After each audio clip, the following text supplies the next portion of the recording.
Hey friends, welcome back to Grassroots.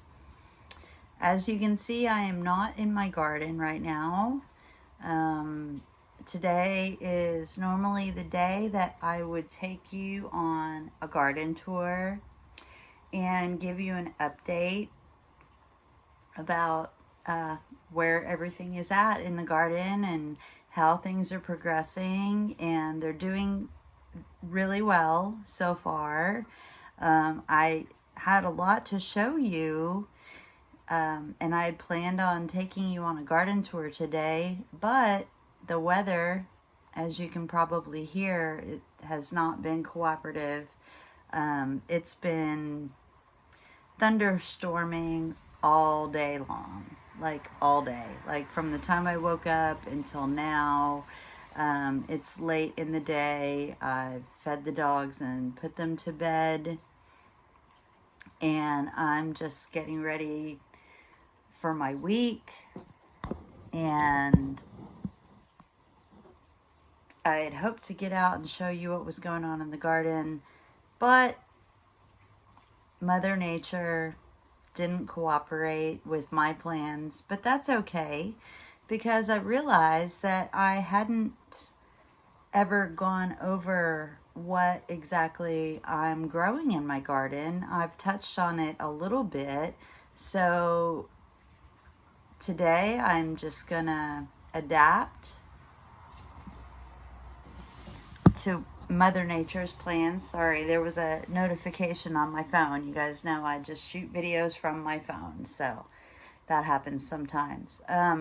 So I thought I would give you a different kind of garden tour today. I would give you a seed tour and talk about what's growing in that garden more in depth, so that you guys can get a better idea of all the things you can grow in a tiny garden like I am, with just 6 containers and 4 raised beds and some pots and things, odds and ends here and there. So I know that I have mentioned in the past that I don't start seeds indoors on racks with grow lights. I don't have that set up.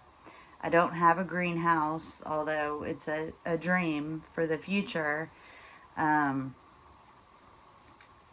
do winter sowing. I save plastic containers that I can make mini greenhouses out of for individual plants to grow inside of. So I thought today I would go over what I have winter sown, and how that, kind of give you an update on that. So I'm just going to dive right into what seeds have been winter sown successfully and are now transplanted out in the garden. And you might have seen some of these plants in prior videos. That rain is getting really loud out there, guys, and the thunder. But it's okay. I'm safe. I'm actually in my bedroom, which I thought was fitting for this video, because this is kind of where I hang out when the weather's not good. I hang out in here and watch YouTube videos of other gardeners and their garden tours, and I learn tips and tricks for things. This is where I do my best dreaming and planning. This is where I do things like sketch out my garden plans for the upcoming season. This is where I go through my seed packs and read the backs of them and learn how far in advance I should transplant them, or not transplant them, start them in my winter sowing jugs. So this is kind of like my war room, where I do all my best thinking and planning and journaling and writing. And so since it's stormy and yucky outside, I thought I would invite you guys in to hang out with me here. So let's get into some seeds. So as far as winter sowing, I did some broccoli. I don't know how to pronounce this. Maybe you can tell me. This is the broccoli that I winter sowed. And it was good. I've got like 4 little broccoli plants out there growing. And then this is some snowball cauliflower. And this did really well. I've got like 3 or 4 plants out there of that. Here is some flat Dutch cabbage that I'm growing. And then in my little, I did winter sow this spinach. This is the spinach that I winter sowed. It did well, and I actually transplanted this into my kiddie pool herb and lettuce bed. And I harvested a couple of leaves off of this today and put in my scrambled eggs for breakfast, along with some dark green Italian plain leaf parsley.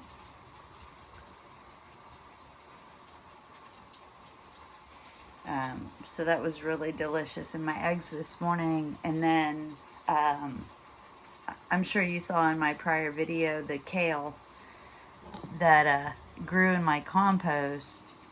I also harvested a couple of kale leaves this morning to put in my eggs. So I had kale, parsley, and spinach that I harvested, just about a handful, which was fine for 2 scrambled eggs and a little bit of shredded cheddar cheese on top. It was quite the bougie breakfast, guys. So I'm already harvesting off of my winter sown things, and it's not even, it's about late April. So that was a delicious breakfast. Cheers. It's wine o'clock. It's always wine o'clock at Grassroots. Also transplanted into my kiddie pool herb bed, lettuce bed, is some black seeded Simpson lettuce. This did really well, being winter sown in a milk jug. And then I also have some larkspur that I winter sowed and have transplanted into that kiddie pool as well, just to draw in some pollinators and also to give some height in an otherwise pretty flat, shallow bed. So that larkspur is planted right in the middle. I'm hoping that'll be pretty when it comes up and blooms. And then I winter sowed some artichoke, green globe artichoke, pretty common variety. I planted 3 seeds, 3 little plants popped up. I then transplanted them. They were getting kind of big in that milk jug. One artichoke plant is about that big, just at when it gets its first true leaves. So 3 of those in a milk jug, they were getting pretty crowded. So I up-potted them into maybe a 5-inch pot, put all 3 in there. One of them has since kind of petered out. It croaked, dropped all its leaves. The second one, it's looking kind of rough, but that third one looks really good. So hopefully if I can get 1 artichoke plant out of that and just baby it and, you know, give it space as it needs it, that'll be good. I've never grown an artichoke before, so we'll see how it goes. And then also in milk jugs, in gallon jugs, I planted cilantro,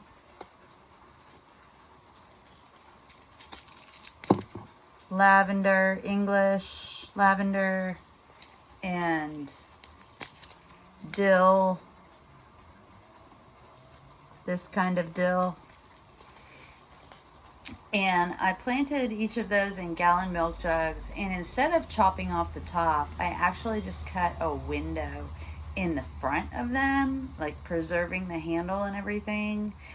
because they're pretty dainty little herbs, and I thought they might grow well in milk jugs, just staying in the milk jugs. And my plan is to zip tie those 3 milk jugs up on the chain link fence and just let them stay there and grow out of the front of the milk jugs. So that's a little experiment I'm gonna be doing this spring.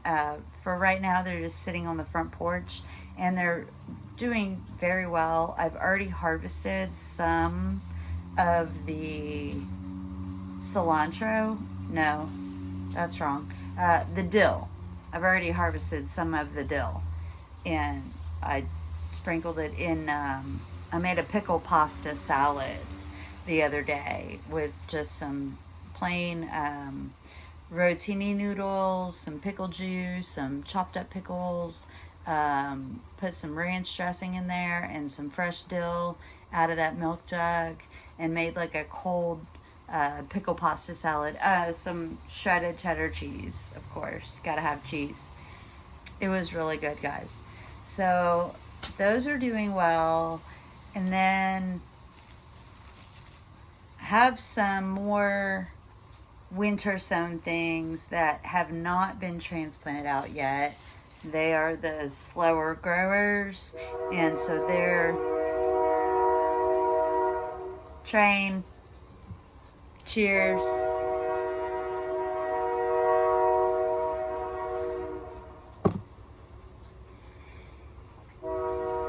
So these things are still in their mini greenhouses. They have not been transplanted out yet.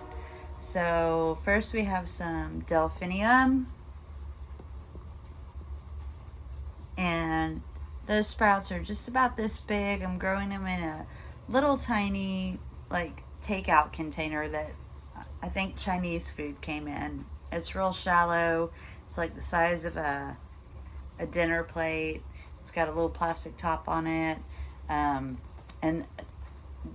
they're really slow growing. So, but they're coming up. They're doing fine. They're still up on the porch.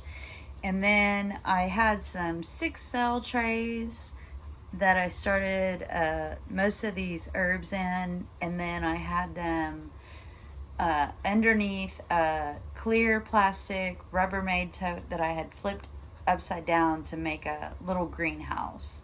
And so I put all my little 6-cell trays under there. So most of these things are growing in my little mini greenhouse in 6-cell trays. So first we have rosemary, thyme,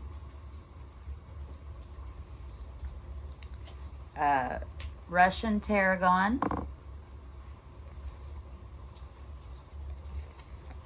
Greek oregano,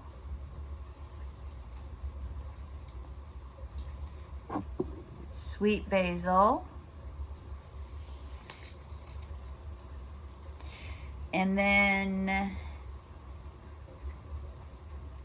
think this is in a 6-cell tray as well. Columbine.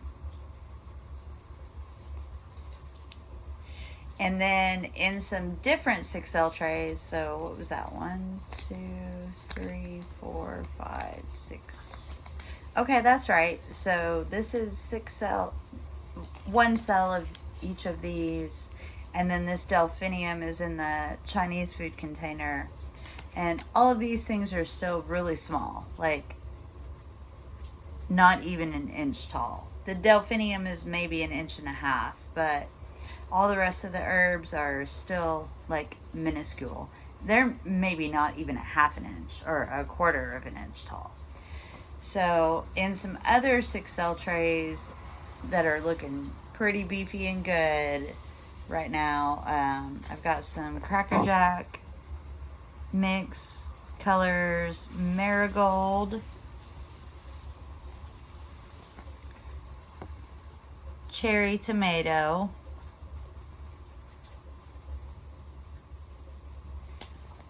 Gardener's Delight cherry tomatoes, Rutgers tomatoes, beefsteak tomatoes, and then all of these tomato varieties I started in 6-cell trays, but then I also started them in milk jugs. And I will tell you, I did that as an experiment, one. And two, because I thought for a few minutes that I might try to have a plant sale. So originally I started each of these varieties of tomatoes in their own milk jugs, just for my personal garden. And then I had some extra 6-cell trays and some more tomato seeds. So I thought I'll start some extras in the 6-cell trays so that later I can up pot them and sell them. Maybe, if it worked out, I could make like a few extra dollars just to, support my gardening habit. So I did that with the tomatoes. I planted my personal tomatoes in the milk jugs, and then the potentially for sale tomatoes in 6-cell trays. And I also did the marigolds that way as well. And then I also did my own personal jugs of peppers. These Keystone resistant giant green peppers, and some Big Jim chili medium hot peppers. So I started each of those peppers in milk jugs, and then I started some extra ones in 6-cell trays in my little tote greenhouse situation. Now, the tote sustained some weather damage after I planted these and put them under there for safekeeping like 10 weeks ago. And a lot more rain got inside of that tote than I had anticipated. So the trays that had the peppers in them got way too much water in them. They started growing algae on the soil. The peppers never did germinate or sprout. Now, my winter sown peppers in the milk jugs just very recently sprouted. They don't even have, maybe the green peppers have just the start of true leaves on them.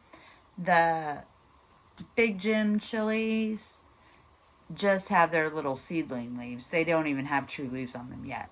So Mother Nature says, because that's why we winter sow. We want to work with Mother Nature.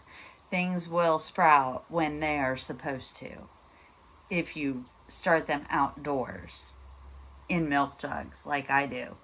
I don't mess with. I don't like to fight Mother Nature. She wins every time. So I like to find ways to work with her. So right now, the state of the peppers in the milk jugs that really work well with Mother Nature, they're just itty bitty, guys. So am I sad that my plant cell peppers never germinated? I mean, not really. I wasn't really depending on that for like income or anything. I was really just looking to maybe connect with local gardeners, just to meet them and create that sense of community. So the fact that those peppers didn't germinate, my for sale peppers, I'm not like so heartbroken about it. I'm not going to starve over it. It's no big deal. Can I restart some more peppers right now? Most likely. I mean, my really good winter sown, babied in their own little personal greenhouse, bougie peppers, they just now popped up. So, and peppers like a lot of heat. So I'm probably going to start some more peppers from seed for this year, because I don't think it's too late for them. I'll continue to baby these. I'll probably transplant them in the garden soon, and they'll probably be fine. I think there's actually 4 of each of them. I looked the other day and I thought there was only 1 or 2, but today, in between the raindrops, I kind of dodged a storm and I went out to tend to the garden just a little bit. There was like 30 minutes without rain, and I peeked in on my milk jugs, and new seedling leaves are sprouting. So originally I thought I only had like 1 or 2 of each pepper, but it's looking like a solid 4 right now with what's come up recently. So I could definitely start some more peppers and probably be in the clear for this spring. Which brings me to another point. A lot of tomatoes that I started in 6L trays. I went out there to check on them, and what was once a stem with seedling leaves and true leaves was overnight just became a stem with no leaves on it. Something ate my tomato seedlings. I'm guessing probably a mouse, because in this 110-year-old house with floor furnaces in every room, there's mice. They live in the little floor furnaces. That's just prime habitat for them. And, they got hungry. It's springtime, and anyway, yeah, a mouse ate my seedlings that I was growing for the plant sale. So, bummer. But the good news is the ones that are in milk jugs that were my personal tomato plants for my own garden are fine. They have not been eaten by anything, and they're doing much better than the ones in the 6L trays. So I'll have extra tomato plants, but lesson learned, when you're starting seeds, start more than you're gonna be counting on for your garden, because shit happens, y'all. A mouse ate my seedlings. Okay, moving on.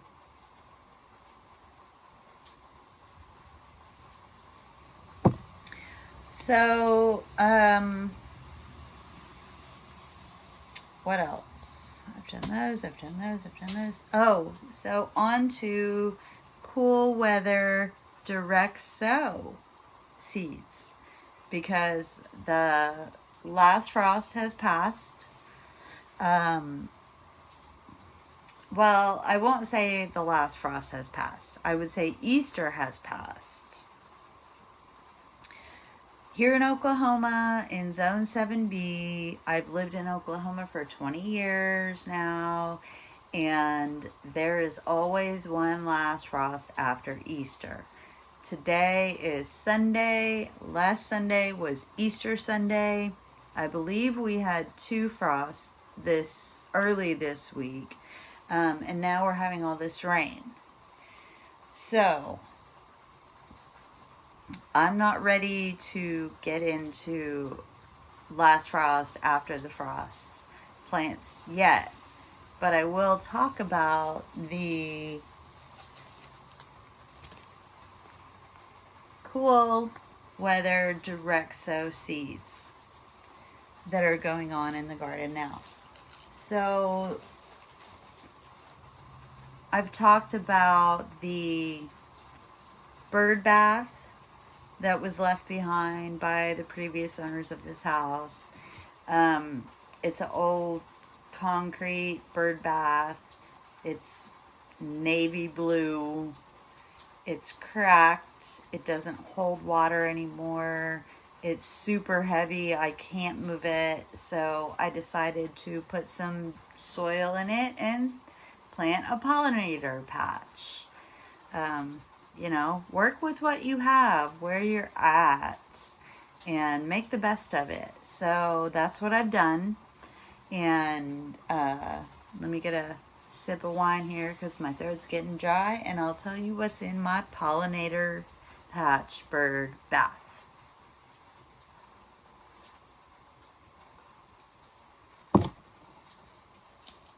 So here we go. I've got some petite yellow marigolds, some African daisy, some petunia,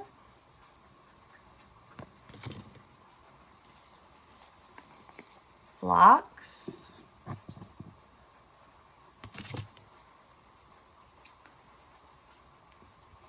alyssum, white alyssum, and purple alyssum. So here's my little bird bath pollinator patch. So that should be fun. And these are popping up. They are already popped up. They're about that tall. I go out there every day and run my hands over them, even though they get wind and they're mostly watered from the rain. They're not really well draining. They stay pretty moist. But that's good for seedlings. And then, you know, come summer when we don't have so much rain and it's, you know, concrete, so it's going to heat up pretty fast. We'll see. I'll probably have to stay on top of watering, but you know, it's just a little bowl of soil, so we'll see how many flowers I can grow in that little that little bird bath. You know, follow along and we'll see how it does. So let me tell you what else has been direct sown. Now, I did winter sow some Thai holy basil, just a little bit. It was like a little Gatorade bottle, and it got really, really wet in there, so nothing germinated. I'm pretty sure it was user error, because I've shown you on previous videos my strawberry planter that I made out of a dollar store laundry hamper. I threw a black trash bag in there, filled the bottom half with potting soil, cut holes from the outside into the trash bag, and I put bare root strawberries around the bottom half of this laundry hamper. And then I put another bag of potting soil on top of it. And my plan was to grow Thai holy basil in the top half of that strawberry planter. But my winter sown Thai holy basil never came up. So I got impatient and I went out there and just direct sowed some of it in the top of that strawberry planter.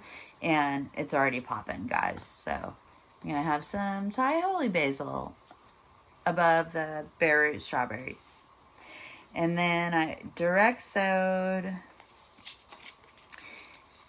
both a section of my raised bed, one of my raised beds, and in all 6 of my containers, I direct sowed sparkler white tip radish, champion radish,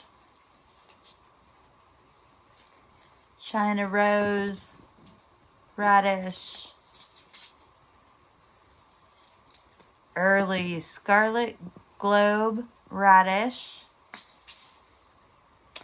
and my Baker Creek Free Seed Swap Japanese wasabi radish. So all of those are direct sowed both in a section of my raised beds and one variety in each of my 6 containers. Well, in 5 of my 6 containers. In the 6th container, I have some carrots,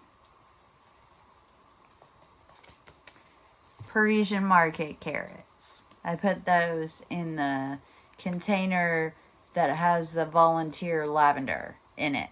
So those are gonna be friends and grow, I think. Maybe they're next to each other. We'll see on the garden tour. I'm gonna try to do a garden tour midweek this week so you guys can actually see these things outside. As you can hear, it's pouring down rain outside, so garden tour wasn't happening today, so that's why I decided to do seed tour. So this is the only carrot that I planted in a container. The rest of these are in the raised beds, and we've got short and sweet carrot, red cord chutney, fancy. I grew these in the fall. They were so good, y'all. I cannot buy carrots from the store now. I am spoiled to homegrown carrots. And then these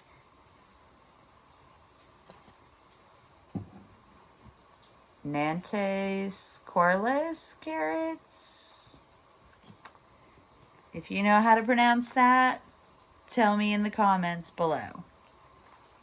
Also direct sown in my front raised bed are little Marvel peas,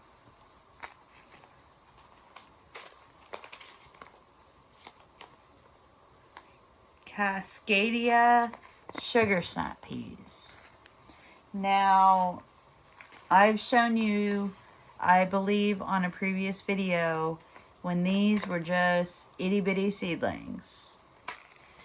Well, today, in between the rainstorms, I went out and I had covered those peas with chicken wire to keep the stray cat out.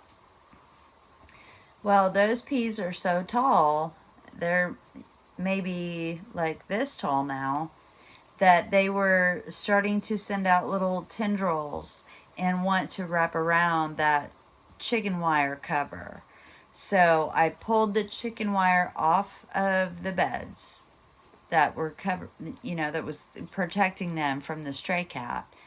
And I actually turned them tall ways and put just a garden stake down next to the peas and wove it up through the chicken wire to make a little short trellis for the little Marvel peas and the snap peas to grow up. So when I do the next garden tour, I will show you the little pea trellises that I was able to make today. Also, right next to those peas, direct sown in that bed, is cilantro, more cilantro. Now, I have cilantro growing in a milk jug, but I wanted to experiment and see how well it would grow out in the raised bed during the cool weather. I'm sure it will not probably last into temperatures, above like 85, 90. It'll probably want to bolt and go to seed. So at that point, I'll probably pull it out and then plant some basil there that likes hot weather.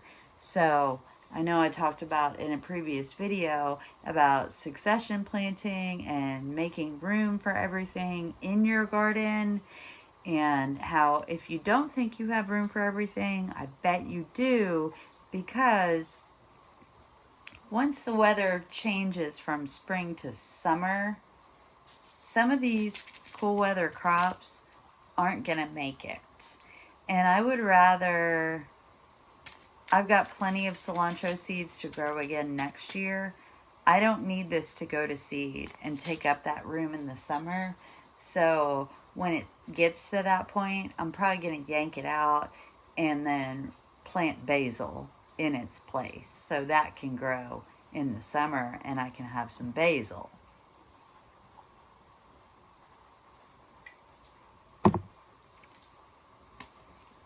Let's talk about these guys. These are Mexican sour gherkins from Baker Creek. This is what they look like. And these I have planted. I have 3 hanging basket pot things on my front porch. And I have planted 3 seeds in each of those. So there's like, you know, a round bowl type situation. I planted 1, 2, 3 of these seeds in each of those pots. And my hope is that they will grow down from those pots and hang and give me these gorgeous vines with some cucamelons that I can just come home from work and pick little grape tomato sized cucamelons off of my vines on my front porch before I even walk in the door and have a refreshing little garden snack. I planted those. I believe I showed you on the video. Maybe.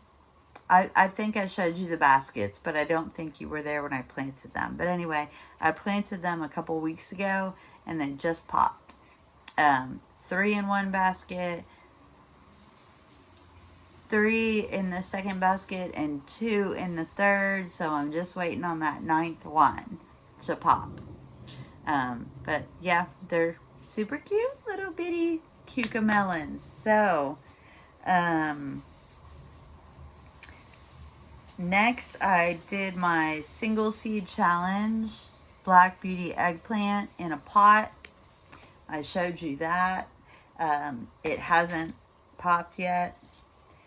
And I also did a single seed challenge pumpkin, which I don't have here. So I can't show you that variety, but I believe I showed it to you when I planted it. And then the one thing that did not do well in winter sowing was chives. I winter sowed some chives in a milk jug. I believe I got like 2 little thin, faint, grassy looking things. And that's it. So chives is a no-go on winter sowing for me. But today I did get out in my little kiddie pool herb bed and plant some more chive seeds. I actually did transplant that one pitiful looking chive in the jug. I put it in the ground. We'll see what happens. It was the only thing that came up from that. So I planted some more of these. And then also I direct sowed today some green scallion onions. I also did that in the kiddie pool herb bed. And then my super nice neighbor, who is my grass mower, he's awesome, guys. He like delicately weed eats right around my garden. He's super conscious of the fact that I'm trying to grow food in my yard. So he also grows, you know, a little bit on the side as a hobby. He grows like tomatoes and roses and whatever. So he came over the other day and asked me if I would like some onions. So he brought me a baggie of onion sets. So I have been diligently at work planting these onion sets this week because let me talk to you guys a little bit about gardening in harmony with Mother Nature and in sync with the moon phases. So I know I talked to you in a prior video about the last frost date, the average last frost date, and how we always have one last frost after Easter, and how everybody wants like a calendar date. Like they want to go on Google and find out what day can I plant my whole garden. And they want a like hard and firm answer. And there's no such thing. And how we always have one last frost after Easter. But Easter varies based on the moon phase. So Easter Sunday is always on the first Sunday after the full pink moon, which is the fourth moon in the calendar year. It's very confusing. So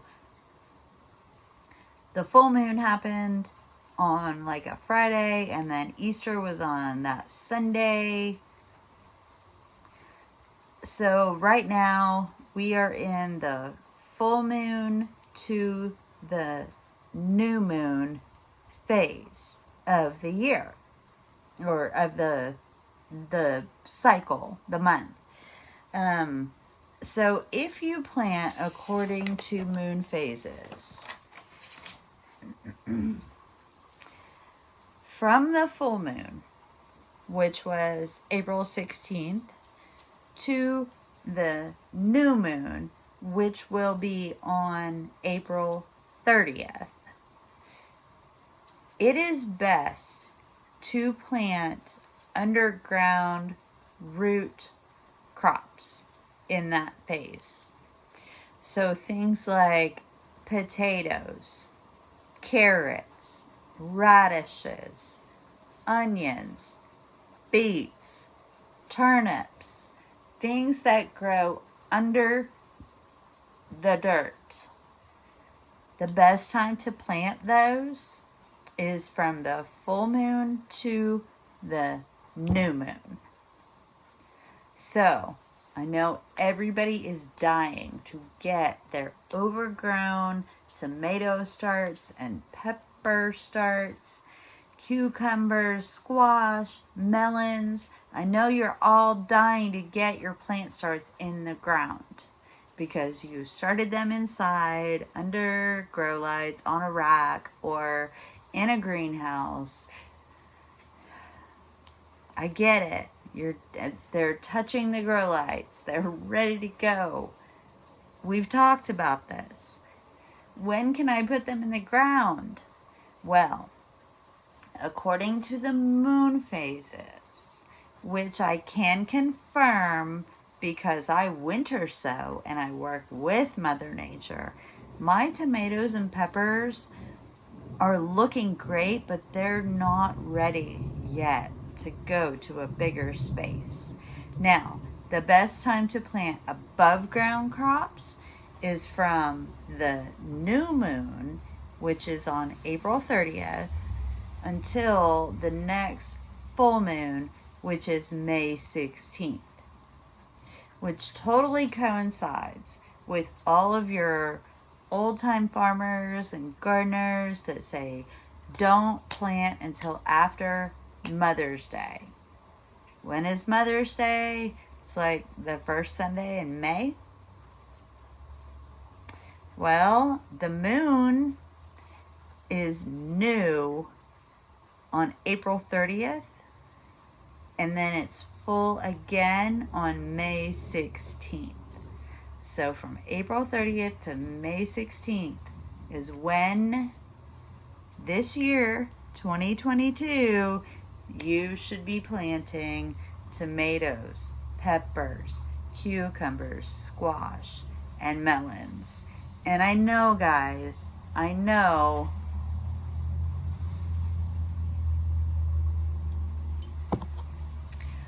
I sound like a garden witch. I get it. When you've been gardening for a long time, when you've been farming for a long time, you learn patience, wisdom, and working in harmony with nature. So, even though I had planned on taking you on a garden tour today to show you how wonderful all of my crops are doing so far, y'all remember the nasturtiums we planted together? They're like this big now. And they're all in the front edge of that little kiddie pool garden. And I know that nasturtiums like to grow and crawl and vine. And I cannot wait to show you when these guys start growing along that concrete and I get my little suburban garden looking lush and filled in and blooming and yeah, all the things. So we will do that, but Mother Nature said today's not that day. So speaking of being the garden witch, I also had I had about a dozen eggshells that I've just been collecting on my little countertop compost bin system. And so since I didn't get to go out and, work in the garden or plant my tomato starts, I decided to address the eggshells. And rather than just go out and throw them in the worm farm in the compost, because they do take a really long time to break down, I decided that I would get my tomato beds prepped for when the new moon comes and it's time to plant them, and give a little extra fertilizer, nutrition to my started tomato plants. So I made an eggshell tea. So right quick, before I get off of here, let me just tell you how to make eggshell tea so that you can follow along if you're in the same situation that I am. Train.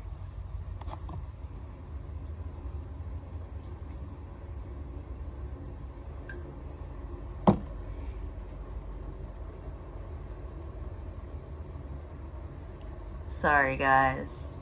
This is life in suburbia. There's a train. So, eggshell tea. So, I dumped my eggshells onto a cake pan. I popped them in my oven at 200 degrees for 20 minutes. Pulled them out. Put them on the top of the stove. I took a whisk and they were hot and crispy and hard, and all of the slimy, in the inside of eggs had kind of baked off. So I crushed them up as best I could, and there were a few that still had the gooey, slimy stuff in them. So I popped them back in the oven on 200 for another 20 minutes while I boiled a pot of water on my stove. Once the water came to a boil, the timer went off. I pulled the eggshells back out. I crushed up any more of them that had baked off more of that slimy stuff. And then I dumped the cake pan full of eggshells into a bowl. Shook them all out. And then I took the pot of boiling water poured it over the eggshells in a bowl, put a lid on it, and I let it sit on the counter for like 2 hours. And that water turned from clear to like muddy brown, and extracted all of the calcium out of the eggshells. Then I strained it.